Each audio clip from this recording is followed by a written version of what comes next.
Hello friends. सो आज की इस डिजिटल ग्रोथ पॉडकास्ट में मेरे साथ एक बहुत ही इंटरेस्टिंग पर्सनालिटी है। मेरे साथ सिद्धांत केशरी है। He is the founder of agency called the wave, जहाँ पे उन्होंने, मैं बोलूँ तो 0 to 1 और 1 to 10 दोनों फेज वाले जो कंपनी होते हैं उनके साथ उन्होंने काम किया है। सिद्धांत, welcome to the show.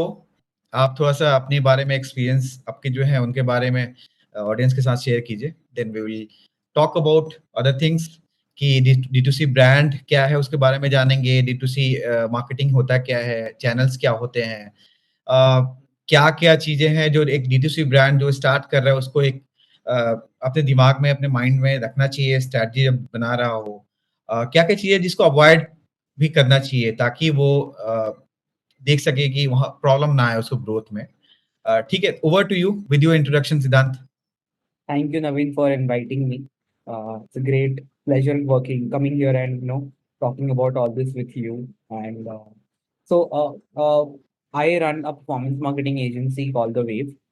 We've been in this space for almost 5 years now, work with more than 200 plus brands, predominantly in the D2C in the edtech space, including the likes of Aditya Birla, Unacademy, Seekho, Career Ninja, My Captain, Nobero, Silver, a lot of known established D2C brands, both in the affordable and in the luxury space. Uh, so, uh, talking about the D2C growth journey, uh, abhi D2C mein there are different verticals, right? For example, there is skincare, there is apparel, there is wellness, there's FMCG, and in each vertical has their own way of scaling, own way of acquiring customers. For example, in the apparel vertical, most brands are profitable in acquisition. If you are an apparel D2C brand, most of them are profitable in the customer acquisition, the first customer acquisition cycle, right? But if I talk about skincare, there are very few brands who are profitable in the when they acquire the customer for the first time, right? Usually, skincare brands burn during first time customer acquisition and make money in repeat orders. Because Yeah. if you buy a moisturizer, the brand might burn 300 rupees in acquiring you, right? For acquiring you for selling a 500 rupee moisturizer, the brand might spend about 300 rupees to acquire you, getting the ROAS about 1 to 2K each. But if that moisturizer is something that you love, you're gonna purchase a moisturizer every month, right? Yeah. So skincare brands play more on LTV and repeat customer rate, right? Whereas apparel brands are profitable even on acquisition, because आपने 1200 रुपए की T shirt को 400 रुपए में या 300 रुपए में बेच दिया, तो आपने 3 से 4 का ROAS कर लिया, राइट? एंड apparel में इट्स वेरी कॉमनली सेम कि आप 5 से 7 का ROAS कर लेते हैं. Most apparel brands who are doing good do a 5x ROAS, right? Some of them are also struggling around 3.5, 4. But that is like the range where apparel brands operate in. When it comes to skincare, there are a lot of skincare brands who operate at 0.5, 0.7 का ROAS, because 300-400 रुपए का face wash होता है, right? Bare minimum customer acquisition cost है Meta पे, है ना? तो वो 200-250 से कम का कस्टमर एक्विजिशन कॉस्ट निकालना बहुत टफ है, Yeah. Having all the CPMs, the CTRs and everything, कि फनल Correct. में उसको बॉटम ऑफ द फनल तक आते आते you have spent 200 to 300 rupees in selling a product worth 500 rupees, right? तो स्किन केयर में वो चैलेंज है कि 1 से 3 का ROAS होता है. अगर स्किन केयर में आप 3 का ROAS कर रहे हो तो आप बहुत अच्छा कर रहे हो, ठीक है. Hmm.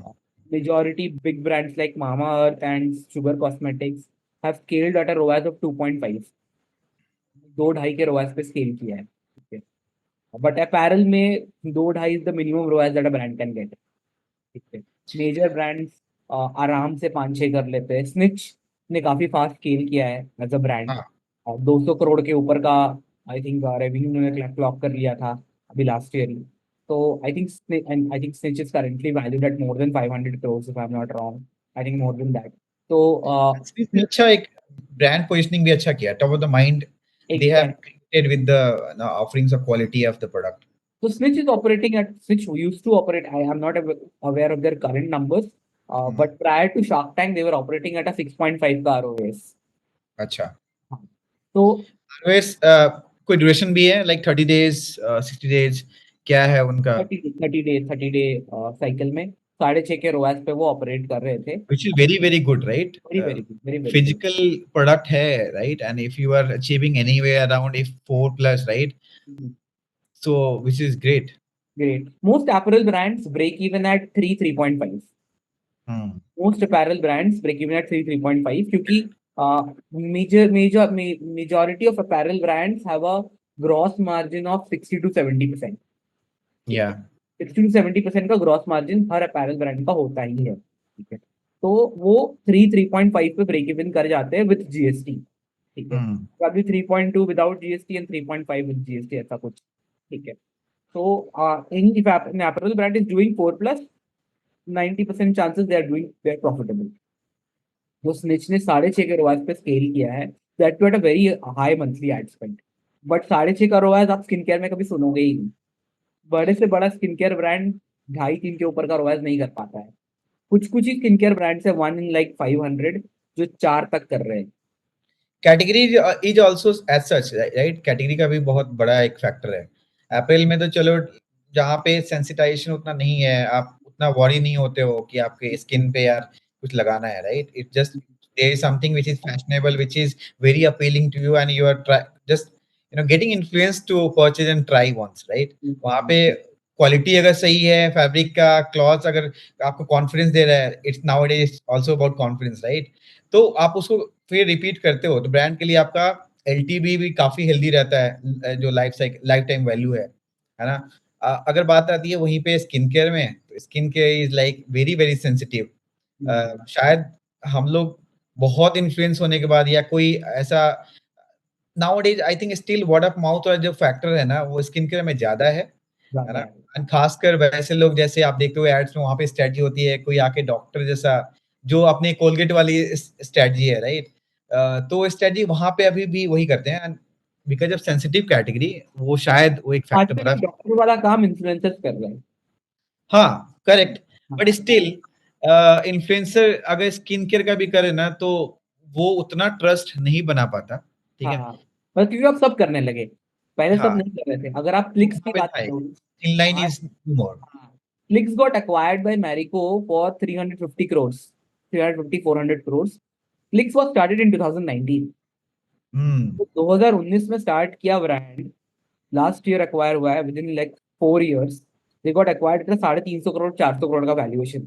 उनकी पूरी स्ट्रैटेजी ही रही है इन्फ्लुएंसर मार्केटिंग। इन्फ्लुएंसर को प्रोडक्ट भेजो, इन्फ्लुएंसर से वीडियो लो, वो वीडियो परफॉर्मेंस में चलाओ। Okay, great. Uh so basically अगर बात करें तो D2C में व्हाट इज योर सजेशन, जो अभी स्टार्ट करना चाह रहा है, राइट? तो उसको अपने जो मल्टीपल एक्सपेंसेस है, अपार्ट फ्रॉम कॉस्ट, जो कॉस्ट ऑफ गुड्स होता है, राइट? क्या क्या चीजें हैं जो उसको फैक्टर इन करके चलना चाहिए to maintain the sustainability for the business? Hmm. तो पहले तो ये समझना पड़ेगा कि D2C में किस वर्टिकल में आप स्टार्ट कर रहे हो। अगर आप स्किन केयर में स्टार्ट कर रहे हो तो the road to profitability is very tough, right? अब then you have to constantly be obsessed with customer feedback, right? कि अगर आपसे किसी ने आपका सनस्क्रीन खरीदा या मॉइस्चराइजर खरीदा इस महीने, एंड आपका अगर सनस्क्रीन 50 ml का बॉटल आता है, और आप रफली सोचोगे कि एक फीमेल एक सनस्क्रीन 1 से 1.5 महीने में 50 ml यूटिलाइज कर लेगी या एक महीने में कर ले, तो आपको दूसरा परचेज 60 डे साइकिल में आ जाना चाहिए, right? अगर आपका repeat customer rate skin care में 35-40% नहीं है, तो मतलब आप फंडामेंटली कुछ तो गलत कर रहे हैं। ठीक है, same goes in FMCG, right? जैसे ब्रांड्स लाइक कपीवा, मैंने एक पॉइंट कपीवा के साथ भी काम किया है बैक अच्छा। इन, हाँ, बैक इन 2022 कपीवा के साथ भी काम किया है। तो कपीवा का भी सेम प्रोपोजिशन था कि उनका एवरेज ऑर्डर वैल्यू काफी कम था, जिसकी वजह से रोएस काफी कम था। ठीक है, तो उन्होंने अपने एवरेज ऑर्डर वैल्यू को बढ़ाने के लिए, अगर आप उनके प्रोडक्ट पेज पे जाओगे तो उन्होंने डाल रखा है कि 50 ml bottle low 10% of, 100 ml low 20% of, एक साथ 3 ले लो, 3 महीने का ले लो एक साथ। अगर आप आंवला जूस पीते हो, ठीक है, तो आप एक टाइम एक एक साथ 3 ले लीजिए, तो आपको 30% ऑफ मिल जाएगा। ऐसे कर करके उन्होंने डिस्काउंट दे रखे as an when you buy more quantity, right? So this is one way of increasing their average card value, क्योंकि कस्टमर एक्विजिशन कॉस्ट तो उतना ही रहेगा। अगर आपने करेक्ट, एवरेज ऑर्डर वैल्यू बढ़ा दिया तो आपका आरओएस इम्पैक्ट हो जाता है, right? Correct, and their north star metric इसकी, इसने आज मुझसे आंवला जूस लिया, तो ये, इसको तो आयुर्वेदिक डॉक्टर ने हर महीने रिकमेंड किया होगा आंवला जूस, या अगर ये अश्वगंधा लेता है तो ये हर महीने अश्वगंधा कंज्यूम करेगा या करेगी, है ना? तो उनका बहुत नॉर्थ स्टार मेट्रिक है to improve the repeat customer rate. तो एफएमसीजी में a healthy repeat customer rate should be north of 30-35%। अगर 30-35, फॉर एग्जाम्पल एक ब्रांड आया था नाम्या करके शार्क टाइम पे, जो पीसीओएस टी बनाती है, ठीक है, उनका रिपीट कस्टमर रेट है 60%। तो अगर आप D2C में एफएमसीजी या स्किन केयर में आ रहे हो तो आप रिपीट कस्टमर रेट ट्रैक कीजिए, वही आपका टेस्ट ऑफ प्रोडक्ट है। क्योंकि आपका मॉइस्चराइजर किसने यूज किया और वो दूसरी महीने आपसे आके नहीं लिया, मतलब आपका मॉइस्चराइजर उसको सूट नहीं किया, या आपका प्राइस पॉइंट उसके जेब पे भारी पड़ रहा है। उसने फर्स्ट टाइम परचेस तो कर लिया ये सोच के कि बहुत प्रीमियम प्रोडक्ट है, लेकिन लगाने के बाद उसको लगा यार मेरा पुराना मॉइस्चराइजर ही सस्ते वाला सही था, ठीक है, या हो सकता है या दूसरा उसको सूट नहीं किया। तो आपके लिए करेक्ट, कस्टमर फीडबैक बहुत इंपॉर्टेंट है। और अगर आप अपैरल में आ रहे हो तो आप डे वन से प्रॉफिटेबल हो सकते हो, अगर आपका प्रोडक्ट मार्केट फिट अच्छा है। अगर आप अपैरल में बर्न कर रहे हो तो आप कुछ गलत कर रहे हो, आपके डिजाइन या तो वर्कआउट नहीं कर रहे, आपका डिजाइन अगर अच्छा है तो हो सकता है आपका जो प्राइस पॉइंट है वो वर्कआउट नहीं कर रहा है, ठीक है। तो अपैरल में you can be profitable from day one. अगर आप एक अपैरल ब्रांड हो और फिर भी प्रॉफिटेबिलिटी में स्ट्रगल कर रहे हो तो आप कुछ ना कुछ गलत कर रहे हैं, क्योंकि यहाँ पे the customer decision is around design and price point. अगर ये टी शर्ट मुझे पसंद आया और इसका प्राइस पॉइंट मेरे लिए अफोर्डेबल है तो मैं ये खरीदूंगा। यहाँ पे और कोई ब्रेन है ही नहीं, और कोई ट्रू। लॉजिकल एक्सप्लेनेशन है ही नहीं। और आपका प्रोडक्ट अगर अच्छा लगा तो आपसे मैं वापस आके भी खरीदूंगा, अगर आपका फिट एंड क्वालिटी मुझे अच्छा लगा। तो आई थिंक पीएमएफ जो आपने बोला ना, प्रोडक्ट मार्केट फिट, वो हाँ, बहुत ही ज़रूरी है बहुत डी2सी जरूरी में, ठीक है? है। कि आप क्या बना रहे हो, उसको एक छोटे कोहॉर्ट पे आप उसको टेस्टिंग ज़रूर करो, ठीक है? करेक्ट। उसके बाद फिर स्केल पे जाओ।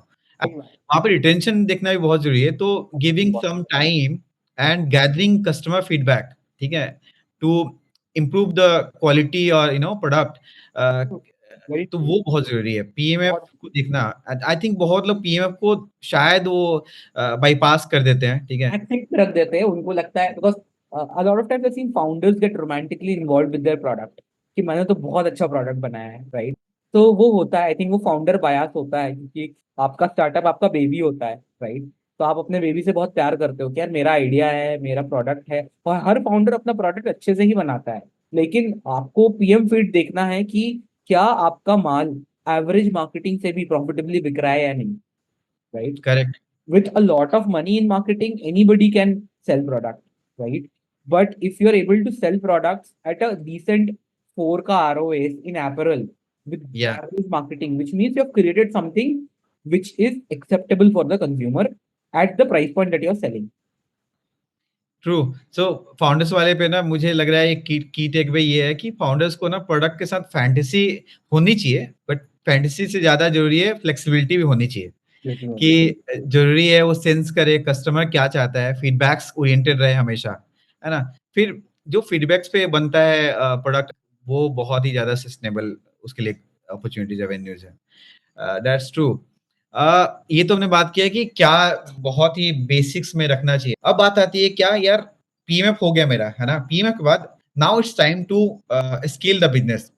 डी2सी बिज़नेस को स्केल कैसे करें? तो 3 वर्टिकल्स है हमारे predominantly, apparel, skin. When I say apparel and fashion, that includes everything, handbags, footwear, सब आ जाता है उसमें, ठीक है। तो फैशन एक हो गया हमारा वर्टिकल, D2C का बहुत बड़ा वर्टिकल है, जहाँ आपके हैंडबैग्स और फुटवेयर, एक्सेसरीज और टी शर्ट्स वगैरह, जॉगर्स वगैरह, टॉप्स, ड्रेसेस, लहंगा, सब कुछ आ गया वहाँ पे, है ना। देन आपका स्किन केयर एंड एफएमसीजी का वर्टिकल है। तो दोनों, हर वर्टिकल में अलग अलग प्लेटफॉर्म्स है जो आपको बेटर देते हैं।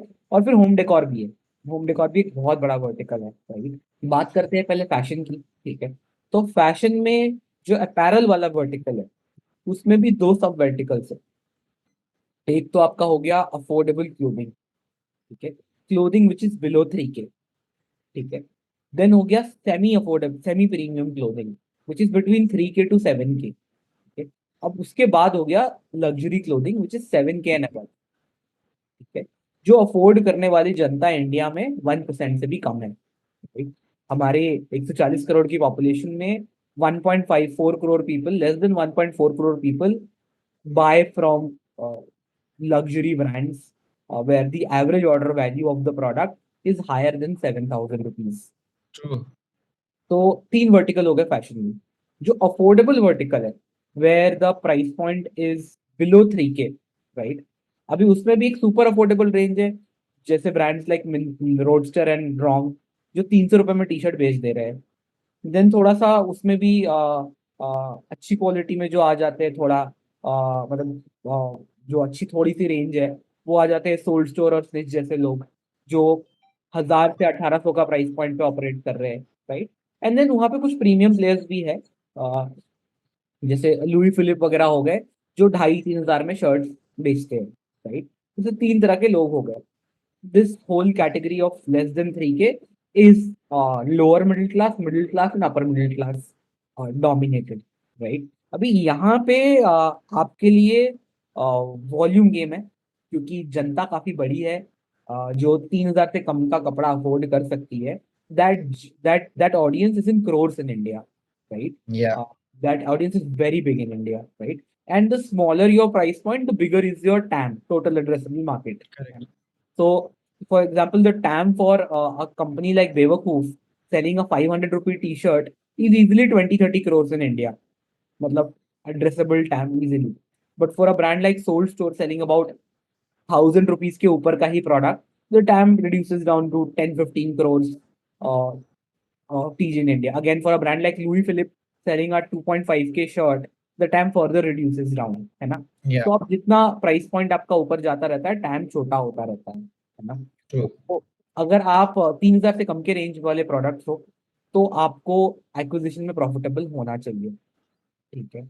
अगर आप 1500 का आपका एवरेज ऑर्डर वैल्यू है, you should be profitable in apparel, you should be profitable. अगर आप 1500 के प्रोडक्ट्स भी प्रॉफिटेबली नहीं बेच पा रहे हो, विच मीन्स आपका प्रोडक्ट मार्केट फिट सही नहीं है, आप कुछ ऐसा बना रहे हो जो कस्टमर रेडी नहीं है पे करने के लिए, या तो फ्रॉम अ डिजाइन पर्सपेक्टिव और from a price point perspective और from both design and product and price point perspective. Right. So Siddhant, जैसा कि हम लोग बात कर रहे हैं, ये जो बीच वाला सेगमेंट है, स्टिल इसका टाइम बहुत बड़ा है, राइट। सो पॉइंट इज कि कोई भी जो कैटेगरी हमने बात करी, बाइफर्केशन किया, किसी भी कैटेगरी में स्केल करना, राइट। अब उसमें क्या है, मेनली अभी क्या है, डिजिटल फर्स्ट सारे D2C हैं, करेक्ट। फिर वो जाके ओमनी चैनल पे जाते हैं, मतलब कि ऑफलाइन ऑनलाइन दोनों ब्लेंड करना है ना। बट पॉइंट इज डिजिटल में कौन कौन से चैनल्स हैं which you like see like उसको एसेंशियली अपने ग्रोथ प्लान में लेके चलना है एंड ग्रोथ वहीं से ड्राइव होगा। So just to answer this in a very quick nutshell, जो अफोर्डेबल ब्रांड्स हैं 3000 से कम वाले अपैरल में, फैशन में, वो तो definitely Meta is there, alpha and beta. Meta से बेटर प्लेस नहीं है आपको अपना ब्रांड का प्रोडक्ट पोर्ट्रे करने के लिए, बिकॉज विजुअली अपीलिंग प्लेटफॉर्म है, ठीक है। या इसमें भी अगर आपका जो टारगेट ऑडियंस है वो जेन जी है या जेन अल्फा है, तो आप स्नैपचैट भी कीजिए। स्नैपचैट पे 13 साल से 25 साल की क्राउड बहुत एक्टिव है, ठीक है। तो अगर आप ऐसा प्रोडक्ट बना रहे, ओवर साइज टी शर्ट बना रहे हैं विद वेरी फंकी प्रिंट्स, तो आप डेफिनेटली स्नैपचैट पे अच्छा ट्रू। रोआस ला सकते हैं, ठीक है। तो कुछ आपको ये डिसाइड करना पड़ेगा कि आपका टीजी है कहाँ। Meta being a non negotiable platform, आपको मेटा एंड इंस्टाग्राम पे ऐड करना ही पड़ेगा। And then Snapchat working really well for a very young crowd. And then third I would say, अगर आपकी क्राउड बहुत यंग नहीं है तो सेकंड या थर्ड गूगल है आपके लिए। गूगल पे सर्च एंड शॉपिंग इन्वेंटरी है आपके लिए। तो यही दो तीन प्लेटफॉर्म्स है जो प्रिडोमिनेंटली आपको स्केल करेंगे। एंड आई थिंक आपको स्नैपचैट पे भी जाने की जरूरत नहीं है जब तक आप मेटा पे 5-10 लाख रुपए मंथली स्पेंड नहीं कर रहे हो, है ना। जब तक आप करेक्ट। 5 लाख रुपए स्पेंड करने, मेटा कैन इजिली, मतलब मेटा पे apparel brand can easily spend up to 30-40 lakhs more than that. I know apparel brands with us for spending about 1 CR a month and still doing a 4+ ROAs. या that's true. एक थोड़ा-सा इसको और break down कर सकते हैं क्या? जैसे स्पेंड हमने बताया कि इतना आप मैक्सिमम कर सकते हो। हाँ, क्या 5 लाख या 10 लाख या 50 लाख, ये जो फेजेस हैं, इतना अगर स्पेंड कोई D2C ब्रांड कर रहा है, तो उसमें कितना का ROAS, because also there is factor of the moment you start scaling, you can not ROAS expect पर द वो सेम ऐसे राइट? हाँ, रुआस विल गेट डिप, वहाँ तो रुआस डाउन होगा। तो वहाँ पे क्या, व्हाट इज़ योर एक्सपीरियंस? है तो ना? If you're talking from marketing perspective. हाँ, अगर आप महीने का 5 लाख स्पेंड करके 3.5 कर रहे हो, तो विच मीन्स आपका प्रोडक्ट मार्केट फिट तो है, लेकिन आप बहुत ही मतलब रेड लाइन पे ऑपरेट कर रहे हैं। क्योंकि आप जैसे ही 5 लाख के स्पेंड को 10-15 लाख करोगे, वो 3.5 से गिर के 3 या 2 पे आ जाएगा। Yeah. ठीक है, तो आपके लिए scalability is a question mark. But for a brand who is doing a 5-6 का ROAS at a 5 lakh spend, I think for them scaling to 50 lakh is very feasible, क्योंकि 50 लाख पे 3.5-4 मेंटेन कर लेंगे, which is profitable for them, है ना। जैसे snitch snitch 25-30 lakh रुपए spend करके 6.5 का ROAS कर लेता था इन देयर अर्ली डेज, है ना। तो आई थिंक अब उन्होंने काफी स्केल कर लिया है, राइट, वो करोड़ों में स्पेंड कर रहे हैं, तो फिर भी वो प्रॉफिटेबली मीट कर पा रहे हैं अपना टारगेट। तो अगर आप 5 लाख के स्पेंड पे 3.5-4 कर रहे हो, इसका एक तो अच्छा पॉजिटिव आउटकम है कि आपने कुछ तो अच्छा किया है। ठीक है, कि आप 5 लाख स्पेंड करके 15 से 20 लाख, 18 से 20 लाख का रेवेन्यू कर ले रहे हो, मतलब आपका पीएम फिट एस्टेब्लिश है। अभी आपको जो क्रैक करना है ये है कि शायद आपका एवरेज ऑर्डर वैल्यू कम है, तो फिगर आउट करो कि एक ही कस्टमर को ज्यादा माल कैसे बेचे, करेक्ट। वहाँ पे या बात फिर आती है कि एवरेज ऑर्डर वैल्यू कैसे बढ़ाएँ, कार्ट वैल्यू। वो आप बढ़ा दोगे तो आपको ऑटोमेटिकली 3.5 का ROS 5 हो जाएगा। ठीक है, अगर आपने एवरेज ऑर्डर वैल्यू को 1500 से 2000 कर दिया तो ठीक है। हुँ, सेम थिंग, अगर आपको आपको अगर ROAS बढ़ाना है, एक तो AOV बढ़ाना है, एक बहुत सिंपल सा चीज है। दूसरा, अगर आप AOV नहीं बढ़ा पा रहे हो, ठीक है, तो आप वर्टिकली एक्सपैंड करने का ट्राई करो, कि जो आपसे खरीद रहा है उसको आप और माल भेज दो, मे बी सेंड हुँ, send like a a coupon code with the product. ठीक है, कि नेक्स्ट परचेज पे 30% ऑफ ले लो, valid for the next 30 days. ठीक है, तो ऐसे कर करके आप अपना ब्लेंडेड ROS बढ़ा सकते हैं, क्योंकि आप अगर जब तक 5-6 पे नहीं पहुंचोगे, तब तक आप स्केल नहीं कर पाओगे, क्योंकि आप स्केल करने पर ROAS गिरेगा ही गिरेगा। अपैरल के लिए, स्किन केयर में अगर आपने 1.5-2 भी कर लिया, तो आप आराम से स्केल कर सकते हैं। आप बर्न करोगे, बट अगर आपका रिपीट कस्टमर रेट अच्छा है, तो LTV में यू विल बिकम प्रॉफिटेबल। तो स्किन केयर में होगा 2-3 साल का बर्न होगा। It's a game where you have to burn a little to acquire initial phase of customers, and then फिर वो कंपाउंडिंग इफेक्ट होता है। सेम बात करें अगर हम FMCG के भी, तो FMCG में जैसे बहुत कपीवा है, राइट। तो कपिवा अगर आंवला जूस बेच रहा है, या शिलाजीत बेच रहा है, या अश्वगंधा बेच रहा है, तो वो भी चेस कर रहा है कि ये आज अगर नवीन ने मुझसे अश्वगंधा लिया, तो वो अगले महीने आके ले रहा है कि नहीं, उसके अगले महीने आके ले रहा है कि नहीं। तो वहां पे पूरा game skin care and FMCG में पूरा गेम हो जाता है LTV का, लाइफ टाइम हुँ, वैल्यू का। अपैरल में आप फर्स्ट टाइम परचेज में आप प्रॉफिटेबल हो सकते हो, नहीं हो तो प्रॉब्लम है। और होम डेकोर में भी दो सेगमेंट है, एक तो अफोर्डेबल होम डेकोर और एक luxury home decor. Home decor में भी कन्वर्शन रेट जो है landing page to add to cart के, आपके अगर 6-7% है, और आपका एवरेज ऑर्डर वैल्यू अगर 2-3 हज़ार है, तो आप अच्छा कर रहे हो। ठीक है, तो ये सारे कुछ मेट्रिसेस है जो एज अ D2C फाउंडर आप देख सकते हो इंडस्ट्री बेंचमार्क्स में, कि जो होम डेकोर ब्रांड अच्छा कर रहा है, उसका 7% का landing page to add to cart conversion rate है फॉर अ 2 to 3 के एवरेज ऑर्डर वैल्यू। अगर आपका उससे कम आ रहा है, तो आपके लिए इंप्रूवमेंट का स्कोप है, B it in your price point, और इन योर डिजाइन, और in your overall product market fit. तो ये है, कैटेगरी वाइज डिफर करता है। होम डेकोर के लिए Google works better than Meta, is what I have seen, क्योंकि होम डेकोर काफी नीड बेस्ड अप्रोच है। मतलब टी हुँ, शर्ट तो यार आप देख, आप स्क्रॉल कर रहे हो, आपको टी शर्ट पसंद आ गया, आपने खरीद लिया। लेकिन अगर आपको एक एक एक एक कारपेट नहीं चाहिए, तो आप नहीं खरीदोगे, वो नीड बेस्ड है। आपको कर्टन्स नहीं चाहिए, तो आप नहीं खरीदोगे, अगर एक कोई कर्टन आपको अच्छा दिख गया तो, है ना। यार तो वहाँ पे सिद्धांत वहाँ पे ना मुझे याद आ रहा है, ठीक है?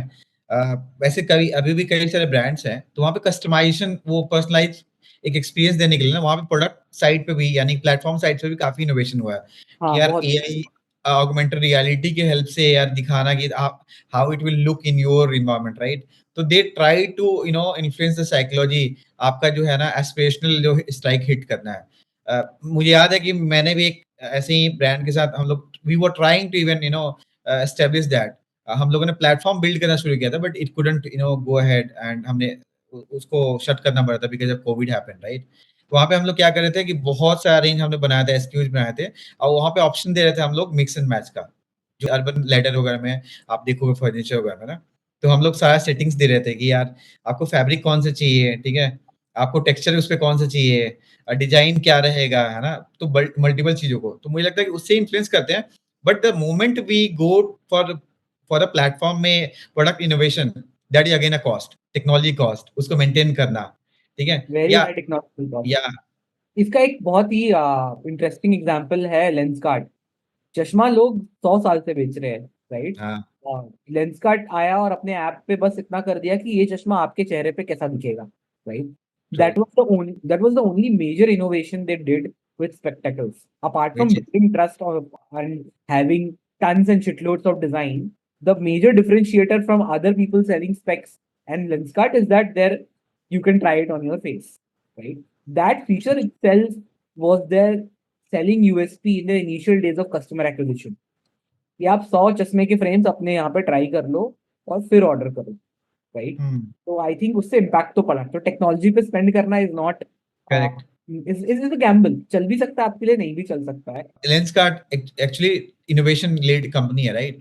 तो इसके बाद तो होगी, इसके बाद फिर उनका जो कई सारी चीज है D2C में, उनने सिर्फ ट्रायल को घर भेजना शुरू कर दिया, राइट? जो उनका एक बंदा होता है, book your trial, right, with some cost of 78 rupees, I think ऐसा ही कुछ होता है। अब बुक करो, they will go next day to your home, right? And वहां पे पसंद आए तो ठीक है ले लो, नहीं है तो दे will go back. So customer को एक्वायर करने के लिए जो अलग-अलग जो इनोवेशन है ना, वो भी बहुत ज़रूरी है D2C में जो दिख रहा है, एंड वहाँ पे भी बहुत सारे इनोवेशन का जो है चांस होता है हमेशा। इट्स अबाउट कि how deep you understand your customer, है ना? True. But which you is know you have to have the luxury of being a funded company to do all this. आप ट्रू। एक scrap company होके ये सब नहीं सोच सकते। हाँ, तो हमारे लिए बहुत ज़्यादा इम्पोर्टेंट है दोनों को बैलेंस करना, ठीक है? तो ट्रू, वो फंडेड है, काफ़ी अच्छा उनका टॉप लाइन है, राइट? बॉटम लाइन है, तो they are able to do lots of innovation, but what about someone who is just 0 to 1 phase? So हाँ, you are absolutely right, and this bring us back to the topic कि यार performance marketing for the D2C, right?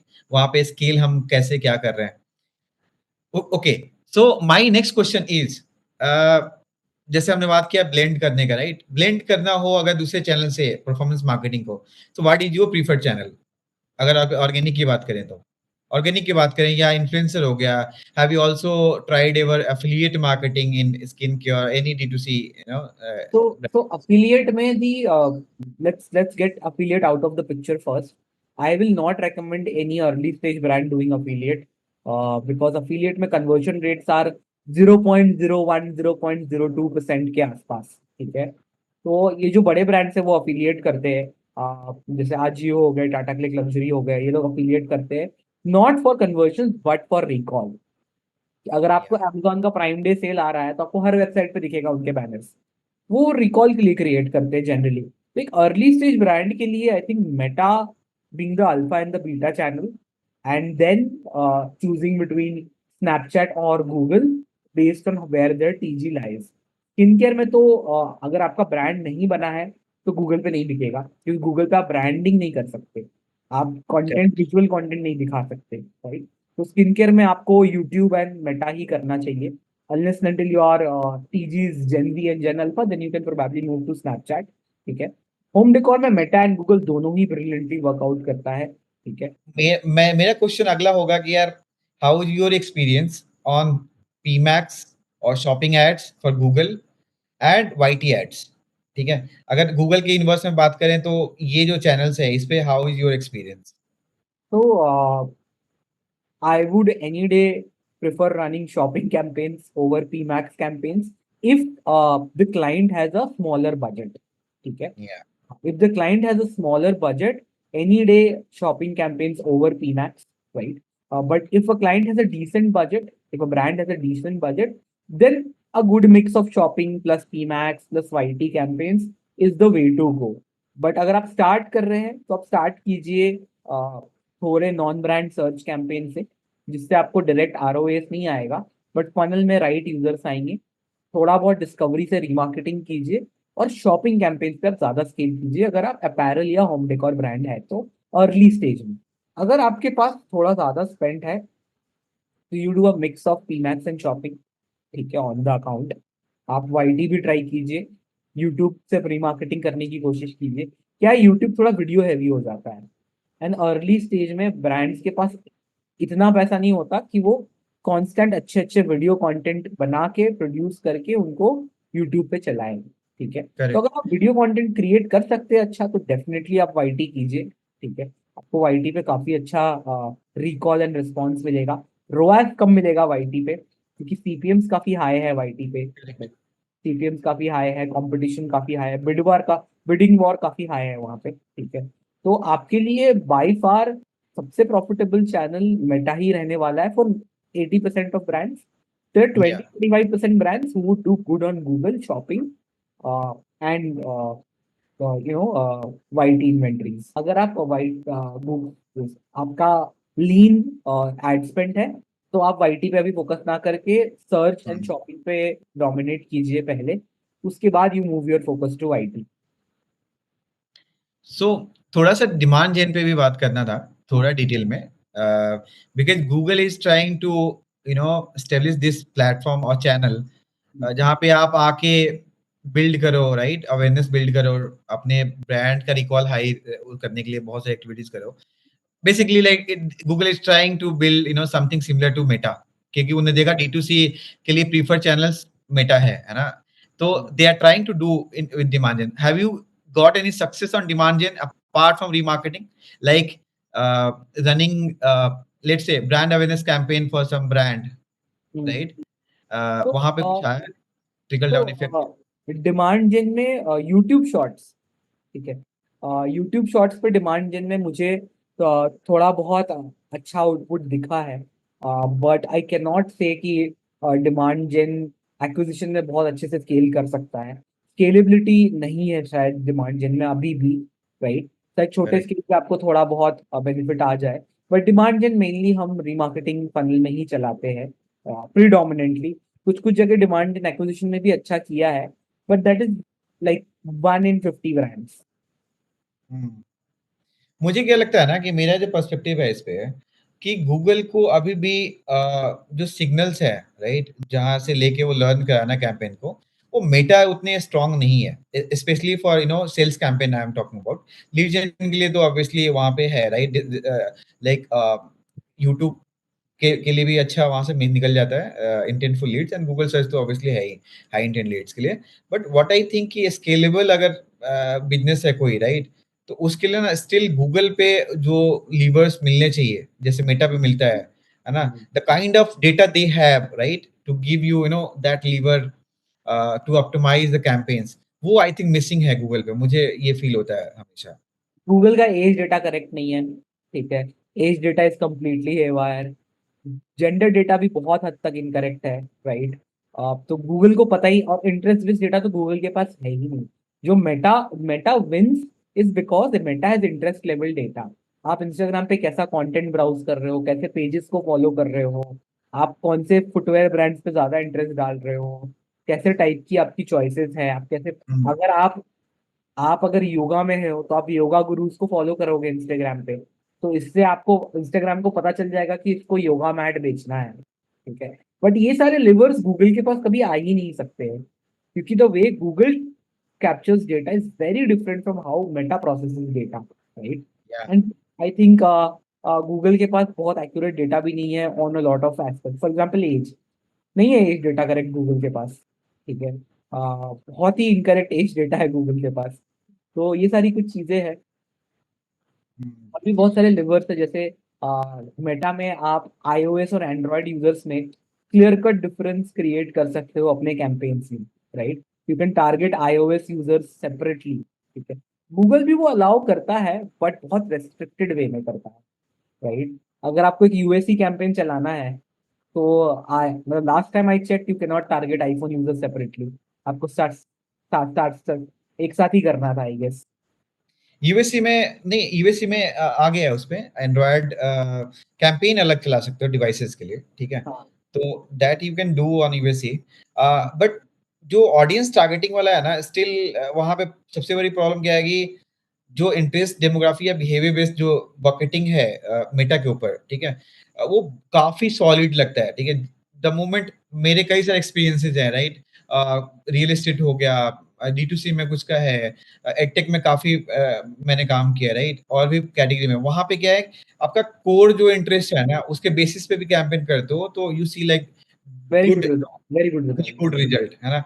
But वहीं जब आप Google पे जाते हो and Google पे आप ट्राई करते हो, वो भले वहां पे आपको कोर मेन लेवल पे आपको वो टारगेटिंग एफिनिटी, वहां पे तो हम लोग generally affinity, custom affinity audience, हाँ। सो सो इवन की इन मार्केट ऑडियंस ट्राई करते हैं, राइट। सो वहाँ पे ऐसे है ना कि in market is more intentful in comparison to affinity. तो एफिनिटी, अगर मैं इन मार्केट ही लेके चलूं, है ना, तभी वहां पे वो चीज, वो गुडनेस दिखता नहीं है ना। So apart from Google search, मुझे लगता है कि यार अभी बहुत ही जरूरी है गूगल को बनाने के लिए, कि वो सारे डेटा को ऐसे प्रोसेस करेगी, ब्रांड्स को वहां पे कंट्रोल मिले। एक तो सबसे ज्यादा प्रॉब्लम है उनका, हर एक चीज एस्टिमेशन देते हैं कि व्यूज या इंप्रेशंस के टर्म में गूगल पे, ठीक है। वो ये नहीं बताते कितना ऑडियंस है उनके पास पूरे गूगल नेटवर्क में, राइट। मेटा वो बताता है कि हाँ मेरे पास इतना है। अब तो ये भी उसने ब्रेक करना, फर्दर सेगमेंटेशन एक आता है जब आप डिटेल टारगेटिंग करने जाते हो। करेक्ट। ऑल्दो एक क्लियर कॉल आउट ये है कि Meta is also moving in the same direction धीरे या धीरे, जो मैं जैसे आपको एक इंटरेस्टिंग इंसाइट देता हूँ, just to sorry to break you there, but Meta पहले 1.5 साल पहले तक भी मेटा पे you could target people based on religion, ठीक है। So I used to run campaigns for a lot of brand selling incense stick, या you know a lot of home decor brand selling god idols and all of that. तो वहाँ पे religion based targeting भी था, but अभी last 1 साल में Meta ने वो सब रिमूव कर दिया है। एंड जब रिलीजन टारगेटिंग था, we used to see a very good ROAS on most of this brands who are religion first, ठीक है, मतलब वे सेलिंग स्पिरिचुअल प्रोडक्ट्स, ठीक है। बट अभी वो थोड़ा सा टफ हो चुका है। तो ISKCON is one of our clients, right, so we run campaigns for वो इस्कॉन, हाँ। तो हमें उन सारी टारगेटिंग्स अब वहां से निकल चुकी है, तो अब वहां पे रोआज में डिफरेंस दिखता है। डिफिकल्टी है, correct correct. Back then, I'll tell you, जब हम donation, not just for ISKCON but for other spiritual brands as well, जब हम कैंपेन्स चलाते थे, या रिलीजन टारगेटिंग पे हमें इजिली 8-10 का रोआज आता था, क्रेजी वो रोआज। हाँ, you crazy. used to give us targeting options where you can target people based on choices like, एक targeting आता था मेटा पे, people who are more likely to engage with Ramadan content, ठीक है, people were less likely to engage with Ramadan month content. तो या ये भी मेटा ऑप्शन देता था कि आप low religious and high religious differentiation में भी टारगेटिंग कर सकते हैं। तो आई थिंक उनको हटाना पड़ा, शायद कुछ ऑब्जेक्शंस आए होंगे।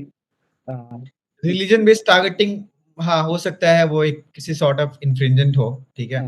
But point is the moment they started this detail exclusion, right, कि अगर आपको डिटेल टारगेटिंग ऑप्शन है अभी, वहां पे भी इन्होंने एडवांटेज प्लस ऑडियंस टारगेटिंग का कॉन्सेप्ट इंट्रोड्यूस किया। पहले एडवांटेज प्लस डिटेलिंग था, है ना। तो अब तो इन्होंने किया कि अभी आप एक्सक्लूजन वाला जो है that is no more, right, कि आपको किसी पर्टिकुलर ऑडियंस को अपने ऑडियंस सेट से एक्सक्लूड करना है, you can not exclude that, है ना। तो समवेयर मेटा की टीम से हमारी बहुत इंटरेक्शंस होती है, वहां पे यही निकल के आता है कि यार Meta is more wise, you know, and intelligent then human और marketeers in terms of understanding the persona according to the business. Hence they will be moving into जो data driven and signal based जो है उस पे, and audience advantage plus audience is one of that sort. आप देख रहे हो कि अभी भी वहां पे सक्सेस नहीं है। आई don't no, this is my experience. नहीं, ये इट इज नॉट सक्सेसफुल। आप अगर, हमने एक्सपेरिमेंट करके देखा है, अगर आप किसी अकाउंट पे एडवांटेज प्लस ज्यादा चला दो, उस अकाउंट की लर्निंग खराब हो जाती है लॉन्ग टर्म में, क्योंकि वो क्योंकि हमेशा जो है वो घूमते रहेगा, अरे यार मेरे लिए क्या नया है, राइट, क्या क्योंकि नया उसके लिए कोई है। बाउंड्री नहीं दिया है ना। हाँ, करेक्ट। एंड एक यहाँ पे जहाँ पे मुझे पता है कि ऐसे मुझे ऑडियंस को रीच आउट करना है जहाँ पे इंटरेस्ट मुझे पता है इस यही होता है, बिहेवियर ऐसा होगा, राइट, डेमोग्राफी ये है। अब उसके कंपेरिजन में एक जहाँ पे मैं बोलता हूँ ठीक है बेटा, if you have some learnings go and just run ads for this, I don't know कि आगे कितना उसको ऑटोमेट करने वाले हैं, ठीक है? बट अभी के लिए तो ये है कि we don't see good result तो comparison to the interest based जो भी हम कैंपेन चला रहे बहुत ही इवॉल्विंग फील्ड में हम हर रोज ये लोग कुछ नया, हर महीने ये लोग कुछ नया नया अपडेट लेके आ रहे हैं। हैं। करेक्ट। और उसके वजह से ब्रांड्स को और एजेंसीज को दोनों को अडेप्ट करना पड़ता है। और इसकी वजह से बहुत ब्रांड सफर भी करते हैं, राइट? जैसे इन्होंने रिलीजन बेस्ड टारगेटिंग पूरा रिमूव कर दिया, तो ये सारे जो भी रिलीजन बेस्ड प्रोडक्ट्स बेच रहे थे, बहुत अच्छा रोआस कर रहे थे, अचानक से इनका रोआस 30% गिर गया। Okay, so my follow up question would be, जैसे आपने बोला कि यार ये जो टेक्नोलॉजी में चेंज करते हैं, प्लेटफॉर्म में चेंज होते हैं, तो आई वुड आस्क यार how do you handle this situation, right? जो ब्रांड ओनर्स हैं, है ना, this will help to the audience जो कि एजेंसी चला रहे हैं या फ्रीलांस कर रहे हैं या इवन जो कंपनी में काम कर रहे हैं, how to handle this situation? भाई वो ऑप्शन है ही नहीं, है ना? उसको how to convey this to the brand owners? तो देखिए, एक बहुत आसान तरीका हम फॉलो करते हैं, ठीक है? कि मेटा के जो हमारे पीओसीज है, हम उनसे है जो मीटिंग्स करते हैं, तो हम उनका कॉल रिकॉर्ड कर लेते हैं, ठीक है? हम बोल देते हैं कि देखो, you don't have to trust our word, this is Meta's POC saying कि सेम है हियर। प्लेटफॉर्म पे प्रॉब्लम ये है, ठीक है? वो बहुत बार क्या होता है, सबसे कॉमन क्वेश्चन जो ब्रांड ओनर हमें करता है कि सिद्धांत, कल मेरा आरओए था 7 का, और आज गिर के 4 पे कैसे आ गया? ये बहुत कॉमन क्वेश्चन होता है, क्योंकि ROAS on per day basis भी काफी ज्यादा फ्लक्चुएट करता है फ्लक्चुएट होता है। अर्ली स्टेज पे। आप अगर बहुत स्टैब्लिश ब्रांड हो, आपका स्पेंड काफी अच्छा है, लर्निंग काफी अच्छी है, तो रोआस फ्लक्चुएशन 10-20% है। बट अर्ली स्टेज पे रोआस काफी फ्लक्चुएट करता है। तो ट्रू। अर्ली स्टेज फाउंडर्स का सबसे पहला क्वेश्चन यही आता है कि कल मैंने 1 लाख रुपए किया 10,000 रुपए स्पेंड करके या 15,000 रुपए स्पेंड करके, आज मैं 40,000 50,000 पे खड़ा हूँ। ये मेटा, ये कैसी बात है ना? तो हमने ये अपने मेटा पीओसी को पूछा, तो मेटा का सिंपल रिप्लाई आता है कि जो ऑडियंस ट्रैक्शन है वो सेम नहीं होता मेटा पे every day, right? Correct. User behaviour changes every hour, right? So I think ये कम्युनिकेट करते हैं हम अपने फाउंडर्स को। उसमें भी फाउंडर्स कुछ समझते हैं, कुछ नहीं एंड समझते हैं। Just adding on to this, Meta audience कैसे चेंज होता है एंड उसका इम्पैक्ट आता है रुआस पे डेली बेसिस पे। सो मेटा ऑडियंस में ऐसे वर्क करता है कि अगर एक दिन सबसेट उसने बनाया है, ठीक है, तो उसमें रन किया उसने, राइट? एंड मैं ये नहीं बोलूंगा अगले दिन ही चेंज कर लेगा, बट उसको लगता है कि यार ये वाला सबसेट केवल लार्जर इस टाइम जो क्रिएट हुआ है उसका एक सबसेट पकड़ेगा वो, राइट? उस पर रन करेगा। फिर उसके बाद जैसे ही मूवमेंट करना शुरू करता है दूसरे पे, तो वो भी एक ट्रांजिशन जो है ना, वो भी इम्पैक्ट करता है करेक्ट, ना? करेक्ट। तो moving from one audience set with in that audience created, वो भी एक बहुत बड़ा एक फैक्टर होता है एंड उसको कंट्रोल नहीं कर सकते। नहीं कर सकते आप। अगर अगर अगर हम लोग सिर्फ ब्रांड अवेयरनेस कैंपेन कर रहे हैं, रीच एंड फ्रीक्वेंसी कैंपेन कर रहे हैं, वहां पे तो ठीक है यार कि सर्टेन फ्रीक्वेंसी में मुझे रीच आउट करना है तो वो चलता रहेगा। But it's about showing ads and getting some action done, है ना? हो सकता है सेल्स मेजरली है, तो वहां पे यार क्या करोगे? आज की जो ऑडियंस उसने जो जो सबसे ट्राई किया था उसमें ट्रांजेक्टिंग यूजर्स मिले थे उसको, बट हाँ। हो सकता है कल वाले जो है उसमें ट्रांजेक्टिंग यूजर्स भले मेटा ने कुछ देखा होगा यार सिग्नल से मैं सेम पिक कर रहा हूँ, but it has to evolve, right? एक ही ऑडियंस में नहीं कर पाएगा, because what we also observe on the dashboard कि यार मेरा ऑडियंस दिखा रहा है 5 मिलियन का, राइट? मेरा जो रीच है, इंप्रेशंस अगर देखें, रीच देखें, तो वो लेट्स से कि यार अभी 1 मिलियन ही रीच भी नहीं हुआ, राइट? बट उसने एड फ्रीक्वेंसी दिखा दिया 3 का, है ना? 4 5 भी टच होने लगता है जब हम बोलते हैं एड फटीग हो गया। एड फटीग, फिर ब्रांड ओनर्स बोलते हैं एड फटीग कैसे हो सकता है? अभी तो तुमने बताया थी ऑडियंस काफी अच्छा है ना? हाँ, मतलब ये बहुत कॉमन क्वेश्चन होता है अर्ली स्टेज फाउंडर्स में कि हाँ, इतनी बड़ी जनता है इंडिया में, ऐड फटीग कैसे हो सकता है? तो वो सीरियस प्रॉब्लम है मेटा पे, क्योंकि सेम ऑडियंस को दिखाता रहता है घुमा फिरा के। I think correct. Creative change अगर आप फ्रिक्वेंटली कर रहे हैं तो आप ऐड फटीग से थोड़ा हद तक बच सकते हैं, अगर अगर आप that is the creative. Only lever, right? कि आप एक सर्टेन अपने ब्रांड से ब्रांड वेरी करता है कि अपने अकॉर्डिंग देख लो कि क्रिएटिव कब आपको चेंज करना है, ठीक है? कौन से क्रिएटिव परफॉर्म कर रहे हैं उन्हीं के अनुसार आप जो है इन्वेंटरी में रखो क्रिएटिव्स को। And correct. so as we are talking about creative led campaign optimization, मुझे यहीं पे second questions I want to put it to you कि यार how do you do creative testing? आपका अप्रोच क्या है ना? Very good question, Naveen. We have a या very solid approach to creative testing. The way we do creative testing is that कि अगर हमारे पास 40 क्रिएटिव्स है, राइट, अगर 40 नए क्रिएटिव्स क्लाइंट ने हमें दिए हैं, तो हम वो 40 नए क्रिएटिव्स मेन कैंपेन्स में कभी नहीं डालते हैं, ठीक है। अभी अगर बहुत फटीग आ गया तो वहां से 2-3 उठा के डाल देंगे जो हमें सही लग रहा है, बट पहले वो 40 नए क्रिएटिव टेस्टिंग कैंपेन में जाते हैं, जो एक कैंपेन है जिसमें सिर्फ ओपन ऑडियंस है, उसमें कोई टारगेटिंग नहीं है, उसमें ओपन ऑडियंस है, उसमें वो 40 पे 40 क्रिएटिव्स डालते हैं। हर क्रिएटिव पे हम सोचते हैं कि 300 से 500 रुपए स्पेंड करें, ये देखने के लिए कि उस पे क्या सीटीआर, क्या सीपीसी, क्या cost per add to cart आ रहा है, राइट। उन 40 में से फिर हम हीरो क्रिएटिव्स निकालते हैं जिन पे सबसे लोएस्ट सीपीसी और lowest cost per add to cart आया है, उनको हम मेन कैंपेन्स में डालते हैं, ताकि क्लाइंट का बहुत पैसा बर्न ना हो इन टेस्टिंग 40 डिफरेंट क्रिएटिव्स। कि आप एक ऑडियंस में डालोगे, वो एक दिन में 2000 भी स्पेंड कर सकता है उस क्रिएटिव पे, 5000 भी स्पेंड कर सकता है, राइट। अगर गलत क्रिएटिव हुआ, मेटा यूजुअली फिगर आउट कर लेता है किस क्रिएटिव पे करना है, राइट। हाँ, बट क्रिएटिव मेटा चाहता है कि आप उसके पूरे फुल फ्लेज कैंपेन में करो एंड स्पेंड करो, right. But correct. This is the approach जो आप बता रहे हो, ये बहुत मार्केटर्स करते हैं, ठीक है। पॉइंट इज कि जब वहां पे कोई आपने हीरो परफॉर्मिंग देखा and you have to ship it to the main campaign, right. तो वहां पे आपकी क्या स्ट्रेटजी होती है? वहां पे क्रिएटिव्स कुछ ऑफ भी करते हो या आप चलने देते हो फॉर सर्टेन टाइम, है ना, कि यार मेरे जो हीरो क्रिएटिव्स हैं अभी मैंने डाला है, let it give some time to the campaign.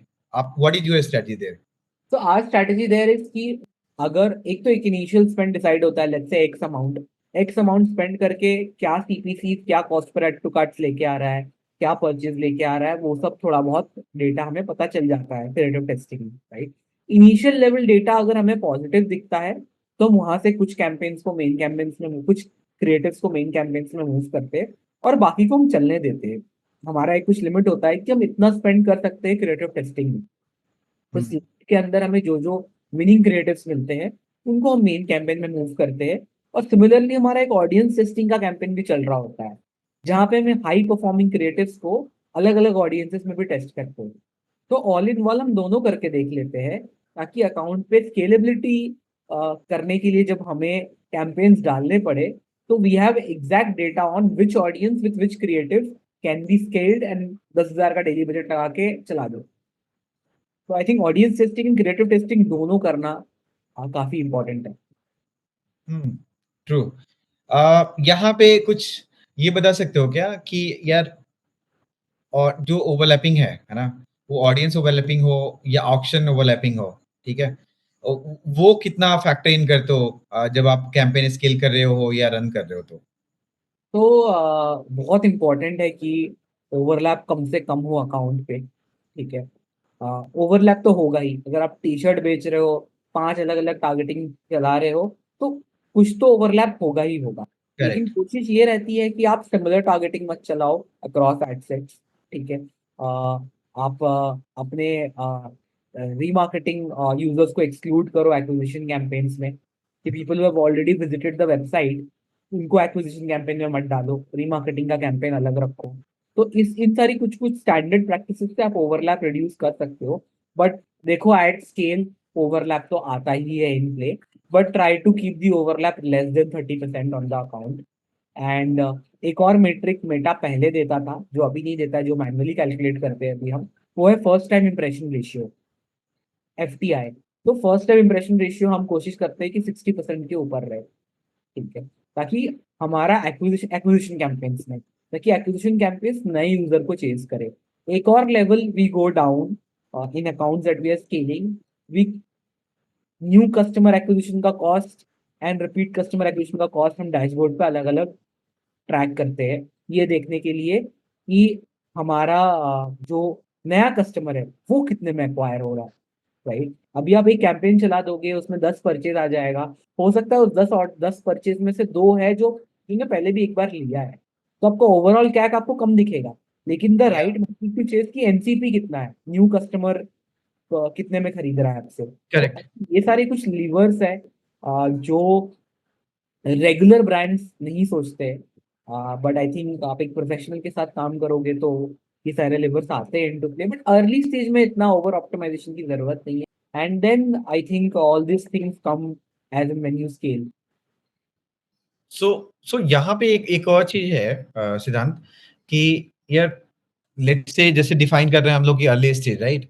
So can you like give some numbers in terms of average count, order counts, कि यार इतना इतना पर डे अगर है तो वो अर्ली स्टेज हम उसको कंसीडर If करते you're हैं? doing less than, if you are a affordable brand, again luxury में बात नहीं करते, क्योंकि अगर आप 10,000 का प्रोडक्ट बेच रहे हैं तो आपके लिए नंबर काफी अलग होगा डेली। या बट अगर आप 3,000 से कम के वैल्यू का प्रोडक्ट बेच रहे हैं, ठीक है, तो I think looking at nothing less than 100 orders a day is early stage.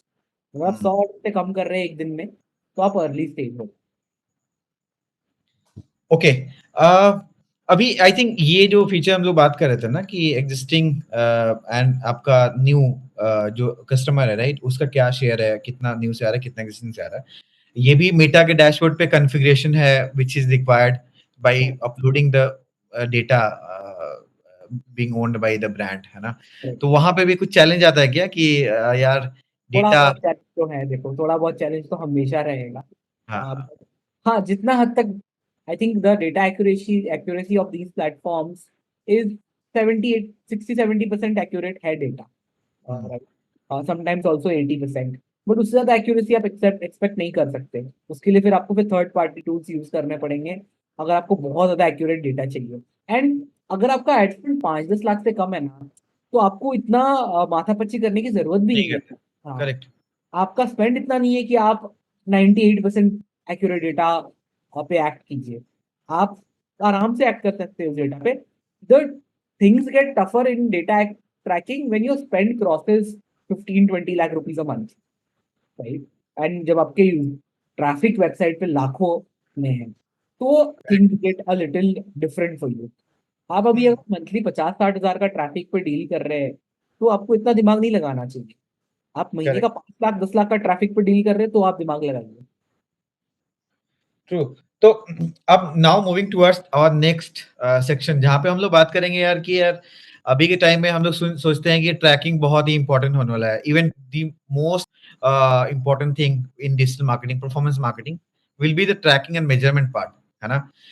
क्योंकि सारा जो है ऑटोमेशन हो रहा है, मशीन लर्निंग बेस्ड है, राइट? एआई का काफी ज्यादा इन्फ्लुएंस आ रहा है, गूगल भी लेके आ रहा है, मेटा भी लेके आ रहा है।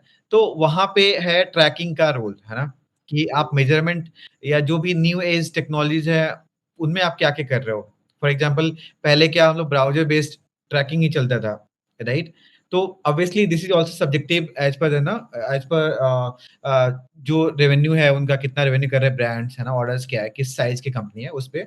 बट आपके पास, क्योंकि you have varied range of brands, तो how do you implement this new age technologies, कि यार मुझे सर्वर टू सर्वर करना है ना? मुझे न्यू एज टेक्नोलॉजी, जैसे थर्ड पार्टी का नाम आपने लिया, राइट, कि इफेक्टिव मेजरमेंट चाहिए तो मुझे इसको रखना है। तो वहां पे बात आती है कि आप क्या कर रहे हो, कौन सी थर्ड पार्टी टूल को आप यूज कर रहे हो एंड एडवोकेट करते हो, है ना, कि बाकी मार्केटर्स को भी यूज करना चाहिए। तो अर्ली स्टेज है तो मत करो कुछ भी। आपका जो Meta dashboard and Google dashboard दे रहा है that is more than enough. Early हाँ stage you are doing less than 100 orders a day, ठीक है। हाँ। हाँ, अगर आप ग्रोथ स्टेज में हो जहाँ आपका मंथली एड स्पेंड थोड़ा हाई है, ट्रैफिक का वॉल्यूम थोड़ा हाई है, तो आप ट्रिपल वेल जैसी सॉफ्टवेयर ले सकते हो। ट्रिपल वेल काफी अच्छा सोल्यूशन है, ठीक है। And server to server integration तो आपको डे वन पे करना चाहिए।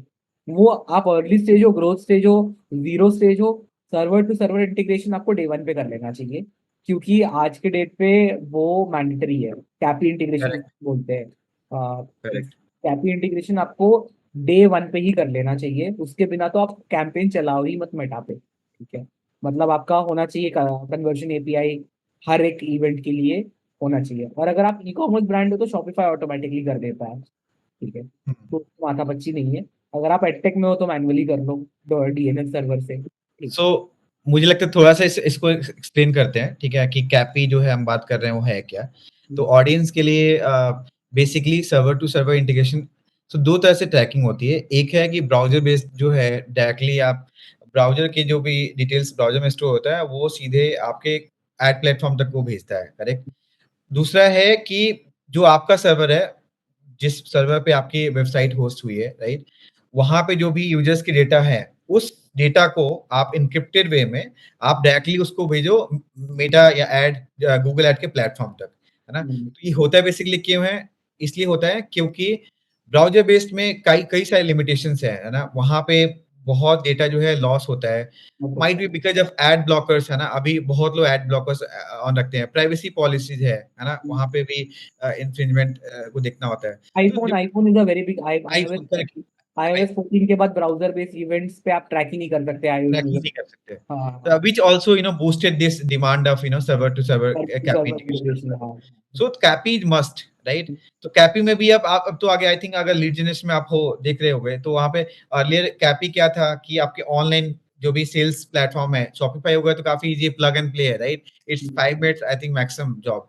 बट जब आप कस्टम मेड पे जाते हो, जो कस्टम बिल्ड प्लेटफॉर्म होता है, वहाँ पे डेवलपर का हेल्प लेना पड़ता है ना। करेक्ट। उसके अलावा भी कोई अलग कई छोटे छोटे या बड़े एंटरप्राइज के लिए वहाँ पे टूल सॉल्यूशन है जो गेटवे का काम करते हैं। Google tag manager I think is a very good solution for early stage brand. Free yes, Google tag manager अब आप। थोड़ा-सा यूट्यूब पे बाकी सारी चीज़ है ही सीखने के लिए, हाँ है ना? हाँ कोई हाँ सेबी है उतना तो आराम से कर सकता है। बट हाँ, गुड थिंग इज़ कि यार अब ये लोग लेके आ रहे हैं, जैसे Meta is in in that direction Pioneer, कि जो आप लीड जनरेशन कर रहे हो उसमें भी आप सीआरएम से इंटीग्रेट करो एंड जितना डीप फनल आपका जो है लीड स्टेज है ना, उस डेटा को पास करो मेटा को, सो दैट कि वो सिर्फ लीड जनरेशन पे ना ऑप्टिमाइज करे कैंपेन को, वो ऑप्टिमाइज करे कि भाई जो आपके लिए क्वालिफाइड है, जो आपके लिए कन्वर्टिंग है, राइट? उस पे तो this is very very innovative and breakthrough which I think marketing के लिए बहुत एक अच्छा है जहां पे उनको ट्राई करना चाहिए। ये फीचर बहुत टाइम से एग्जिस्ट करता है। 2019 या 2020 से ये फीचर एग्जिस्ट कर रहा है कि आप सीआरएम कनेक्ट कर सकते हैं। And correct. फेसबुक ने एक इंटरनल सीआरएम भी बनाया था, I am not sure if it still exist, जहाँ पे आप लीड को वार्म हॉट कोल्ड मार्क कर सकते थे। ठीक है। मेटा का स्टिल है, बिजनेस मैनेजर में वो है। हाँ हाँ हाँ, तो उसमें आप कर सकते हैं। बट अभी भी मुझे ये क्लैरिटी नहीं है कि क्या वो बेनिफिट देता है लॉन्ग टर्म में edtech I brand. Have seen, I've talked to few आप people, बेटर बता right? सकते हैं, हाँ आप बेटर बता सकते हैं। I have talked to few people. Their recommendation is positive कि यार इसको करने से आपकी क्वालिटी जो है, आपका कॉस्ट पर लीड जो है वो बढ़ेगा, ठीक है, क्योंकि अगेन वो टैम है ना। क्वालिफाइड लीड को आप ज्यादा दिखाओगे, मेक नहीं, सेंस। हाँ हाँ, तो कॉस्ट पे क्वालिफाइड लीड आपका जो है ना, वो जो है वो आपका घट जाएगा, कॉस्ट पर लीड बढ़ेगा, कॉस्ट क्वालिफाइड है ना, हेंस आपका सीपीए भी होगा वो भी डाउन होगा बिकॉज आपका कन्वर्जन रेट इवेंचुअली बढ़ेगा, है ना। Correct. So this is like good innovation happening. uh, इसके अलावे डू यू सी लाइक कि कुछ और भी चीजें हैं जो कंज्यूमर फ्रंट पे डीटीसी में चेंज आ रहे हैं, राइट, या टेक्नोलॉजी फ्रंट पे डिजिटल मार्केटिंग में चेंजेस हैं, जिसके लिए जैसे अभी 2024 खत्म होने वाला है, राइट, 2025 में हम लोग एंटर करेंगे, तो कोई भी छोटा हो बड़ा हो मीडियम साइज हो कोई भी बिजनेस डीटीसी हो, उसको क्या देखना चाहिए from the consumer front end from the perspective of digital marketing और टेक्नोलॉजी चेंज। आई थिंक सबसे इम्पोर्टेंट है कि मतलब very weirdly that I am gonna say this, running a performance marketing agency, कि सबसे बड़ी mistake that a DTC founder can do in 2025 is rely only on Meta and Google. ठीक है, वो सबसे बड़ी गलती है। मेटा एंड गूगल पे आप रिलाय मत कीजिए, क्योंकि CPMs on this platform are going to increase with time, right. या 2019-20 में मैंने कन्वर्शन कैंपेन्स पे 50-60 रुपए का भी सीपीएम देखा है, आज नहीं आता।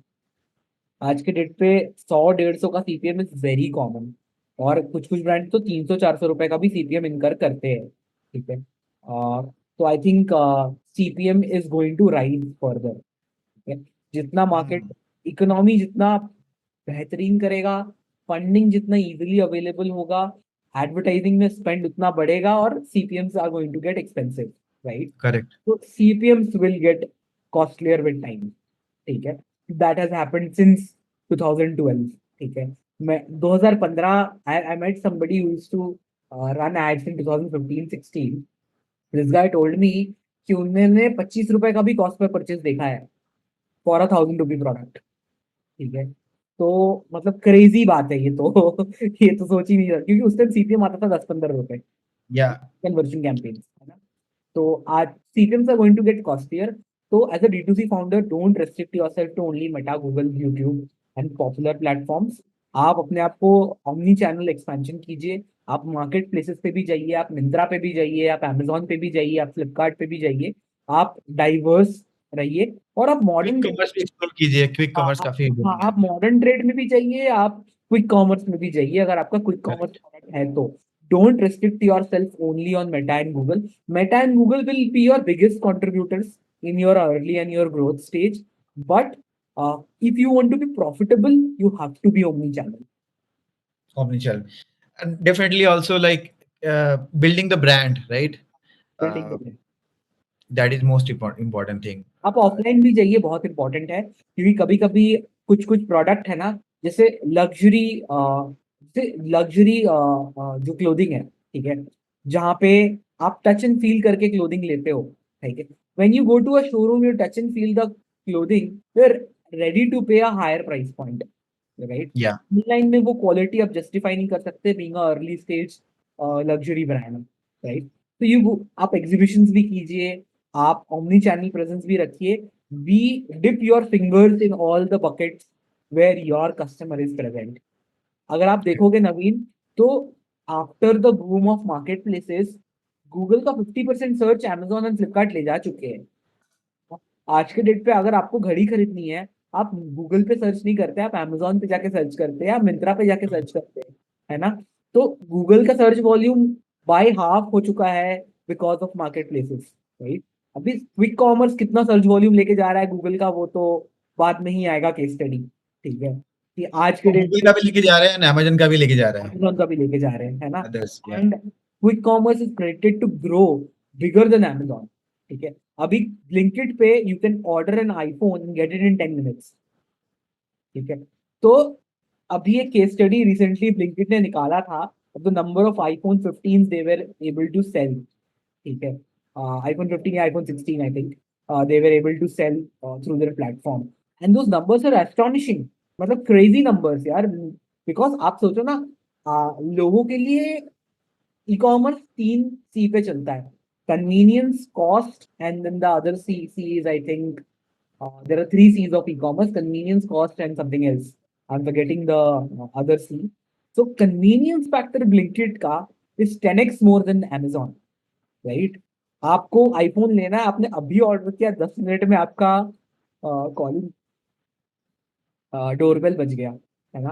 तो आई थिंक आने वाले टाइम में ये सारे mobile I phone. Think third C can be for confidence, else trust, right? हाँ, बिकॉज़ करेक्ट, प्लेटफ़ॉर्म का ट्रस्ट जो है वो भी इम्पोर्टेंट है। Correct, correct. हमने बहुत देखा होगा third third party places like Amazon, Flipkart पे एक समय चला था यार, ये बहुत फेक प्रोडक्ट वहाँ पे होता है, राइट? तो वहाँ पे वो ट्रस्ट का इश्यू जो है ना आपको बना सकता है या तोड़ सकता है ना? मेक और ब्रेक वाला होता है। या That's why they have Myntra, right? लेकिन अब मिंत्रा पे भी हो चुका है कि बहुत ज्यादा वो आ चुके हैं. अभी D2C ब्रांड्स के लिए मार्केट प्लेस आ रहा नाइटमेयर. मिंत्रा पे 40% है return rate hmm. For clothing brands. Return rate is 40%. So a lot of founders come to me, इस 40% रिटर्न रेट में हम कैसे सर्वाइव करेंगे, राइट. ये क्वेश्चन है इंडस्ट्री वाइड, बहुत ही हाँ, पिन पॉइंट है। बट आई थिंक मिंत्रा पे आप you will make money only in volumes, even though true. the return rate is so high, but your order volume is also very high. या सो I think ये बहुत ही crucial है कि यार अपने चैनल्स को मिक्स रखें फाउंडर्स। सिर्फ गूगल एंड फेसबुक एड्स पे रिलाई होना is not like prudent step, है ना? तो मुझे तो लगता है कि यूट्यूब जो है एसईओ जो है उतना ही इफेक्टिव है। So they should focus after making और सीइंग लाइक कि यार उनके पास प्रॉफिट आ रहा है ना? रेवेन्यू तो आ रहा है, प्रॉफिट भी मेक कर रहे हैं। तो for from long term perspectives they should be also focused equally on content marketing on YouTube, and other platforms. अभी तो इंस्टाग्राम्स इनके एल्गोरिदम को लोग यूटिलाइज करके ट्रेंडिंग जैसे म्यूजिक हो गया है ना, इन्फ्लुएंसर्स, राइट इन्फ्लुएंसर्स के साथ वो कोलैबोरेट करके वहाँ पे भी काफी अच्छा वो आ रहा है। आई थिंक एक चीज इन्फ्लुएंसर मार्केटिंग में ये आपने एक्सपीरियंस किया होगा कि नहीं किया होगा, barter system is also very very effective. I mean जहाँ पे आप अभी स्पेंड नहीं barter करो। system ये फंडिंग कंपनीज आके इन्होंने बार्टर सिस्टम किल कर दिया है। हाँ अभी 2019-20 में influencers were even influencers with 50K followers were ready to do a collab in barter. आज या 25-30 हजार से कम कोई नहीं मांगता, ठीक है। तो ये फंडेड कंपनीज पहले हैं। प्रोडक्ट दे के सिर्फ काम हो जाता था, अभी के टाइम में यार पैसे। 2019 में आप collaborated with influencers with 50-70K followers free of cost just based on barter, may be a little monetary benefit of 4-5 thousand rupees. अभी 25-30 हजार से कम में कोई मानते ही नहीं जिसके 50K फॉलोअर्स है। That's great. अब थोड़ा सा सिद्धांत, वी विल टॉक अबाउट जो बडिंग परफॉर्मेंस मार्केटियर्स हैं, राइट, जो एस्पायर कर रहे हैं यार कि हम लोग कहाँ से स्टार्ट करें, है ना। व्हाट यू सजेस्ट, क्या करना चाहिए उनको, अगर कोई नया आ रहा है digital marketing, performance marketing I सीखने। थिंक बर्डिंग परफॉर्मेंस मार्केटर्स को सबसे पहले तो एक अच्छी कंपनी में जाके एक अच्छे मैनेजर के अंडर जिसको परफॉर्मेंस मार्केटिंग आती है सीखना चाहिए, ठीक है। आजकल मैंने देखा है बहुत लोग यूट्यूब गूगल से सीख लेते हैं performance marketing and directly client account पे आना चाहते हैं, ठीक है। आई थिंक आधे आधे घंटे से भी कम लगता है ये सीखने में कि कैंपेन को लॉन्च कैसे करते हैं, या लेकिन सालों लग जाते हैं एक अकाउंट को स्केल करने में, ये सीखने में कि अकाउंट को स्केल कैसे करना वेरी ट्रू। है या ना। तो आई थिंक अगर आपको सच में परफॉर्मेंस मार्केटिंग सीखना है, बस 2-4 हजार स्पेंड नहीं करना है दिन का, आपको लाखों स्पेंड करना है दिन का और बड़े ब्रांड्स बनाने हैं, और आपको ट्रूली एक अच्छा परफॉर्मेंस मार्केटर बनना है जिसको डेटा साइंस एंड आर्ट दोनों समझ में है। Performance marketing is half scientist and half artist. You have to know what kind of creatives to copies and creatives to play around with, and you have to also understand data very well. So it's a correct. artistic plus an analytics, both culmination of both. तो अगर आपको बहुत अच्छा performance marketer बनना है तो आप किसी अच्छी कंपनी में या किसी स्टार्टअप में किसी अच्छे मैनेजर के अंडर काम कीजिए जिसको ऑलरेडी 3 साल 4 साल का एक्सपीरियंस है इन परफॉर्मेंस मार्केटिंग। वहां सीखिए आप और फिर आप वहां से अपना करियर स्टार्ट कीजिए। So, with this, we are going to conclude this session, this podcast. But एक last question है, जो audience के लिए, because you are an agency owner, right? Already आप कमा रहे हो, वहाँ पे अच्छा तोड़ रहे हो. So, how much you make in a month? But I think I could not answer this question. ठीक है। You have this, you have this liberty of skipping this, but in other way, like if you want to give. So, as an agency, we have been in the space for almost 5 years now, and currently we are handling about 10 to 15 crores in monthly ad spend, ठीक है, across 70 plus brands. तो अब आप math कर लो तो आपको समझ में आ जाएगा कि क्या स्केल है, but we are Yeah, very early stage. हमारे जो कॉम्पिटिटर ब्रांड्स हैं, हम कॉम्पिटिटर एजेंसीज हैं, for example AdYogi is managing about 200 crores plus in ad spend on a monthly basis. Okay, I think there is Social Beat, there is Merkle Socrates managing thousands of crores in monthly ad spend. तो ठीक है, yeah. मतलब हम brands agencies like Dentsu and all in a quarter they manage about 400 crores only on Meta, ठीक है, in a quarter. तो and they handle affiliate, Google, demand gen सब कुछ मिला के वो 500 End हजार to end. करोड़ का स्पेंड मैनेज कर रहे हैं। तो उस स्टेज में तो हम काफी अर्ली है, but given that we just 5 year in the space, we are managing about 10 to 15 crores in the monthly ad spend across 70 plus D2C edtech brands. But having managing this amount, even not a small scale, right? हाँ The good part is you are still saying कि ये तो बस अभी start है, हाँ, ठीक है, बट अभी कुछ बहुत नहीं है, दूर तक मतलब जाना है। All the way. Social Beat claim करता है, जो बहुत बड़ी एजेंसी है, सोशल बीट क्लेम करता है कि वो इंडिया के टोटल एडवर्टाइजिंग स्पेंड का 3% मैनेज कर रहा है, ठीक है। तो आई थिंक हम तो 0.1 भी नहीं कर रहे हैं अगर आप उस पर्सपेक्टिव से देखोगे तो, ना। बट तो very all the best, you are doing really well. इसके साथ ही हम लोग इस सेशन को आज रैप करते हैं। एजेंसी मॉडल पे किसी और दिन हम लोग बात करेंगे, है ना, क्योंकि वो भी एक बजिंग टॉपिक है।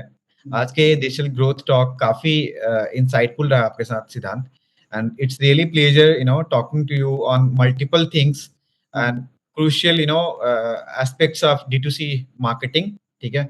D2C को स्टार्ट कैसे करना चाहिए, उसके आपके यूनिट इकोनॉमिक्स में कैसे घुसना चाहिए, आप ROAS को कैसे आप स्टार्टिंग से आप उसको कैलकुलेट करके या बैलेंस करके चलो, है ना?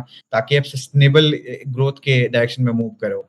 आपको बाकी चैनल्स यानी कि पेड चैनल्स, ऑर्गेनिक चैनल्स दोनों को कैसे ब्लेंड करना है ना? वो भी बहुत इंपॉर्टेंट है। एंड आपको आपने ये भी बताया कि यार कोई परफॉर्मेंस मार्केटिंग में आना चाहता है, ठीक है, बर्डिंग वो है अगर, तो उसके लिए क्या इंपॉर्टेंट है। तो आई थिंक ये सेशन काफ़ी ही इंसाइटफुल रहने वाला है अक्रॉस जो भी अपने ओनर्स हैं, एस्पिरेंट्स हैं, राइट? जो इवन प्रोफेशनल्स हैं, marketing professionals. Siddhant, anything that you want to add on in last? I think that is all.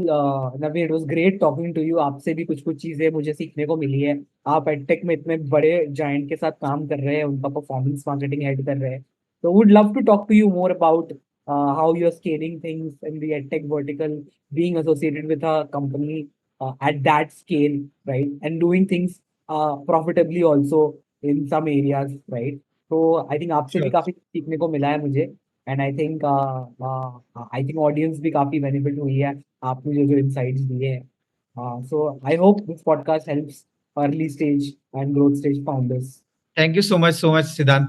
सो दोस्त, फ्रेंड्स, अभी इसको रैप करते हैं सेशन को, मिलते हैं फिर अगले सेशन में किसी और मास्टर, किसी और एक्सपर्ट के साथ कुछ इनोवेटिव आइडियाज, इनसाइट्स लेके आपके लिए। So till then, goodbye, enjoy this session, enjoy this show. Thanks Siddhant, bye. Thank you Naveen.